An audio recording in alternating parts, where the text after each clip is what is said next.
المشاهدين، وردنا هذا النبأ الآن. غرق سفينة تركية كانت تقل مهاجرين غير شرعيين بعد أن أبحرت من ميناء مرسين التركي متجهة إلى اليونان، وغالبيتهم من الجنسية.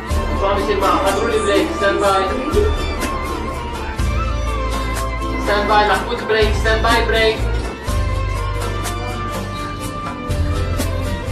يلا توب بريك، توب بريك. الو، انا خطيبة ادم محمود، هو طلع بالبحر عن طريقكم. بدي اتاكد اذا الباخره اللي عم بيقولوا غرقت هي نفسها اللي هو كان عليها. متاكدين؟ ايش دخلك يا قلبي وقف، ما عاد بدي اعيش، اعمل قلب ما شاف، لا انا الدرويش.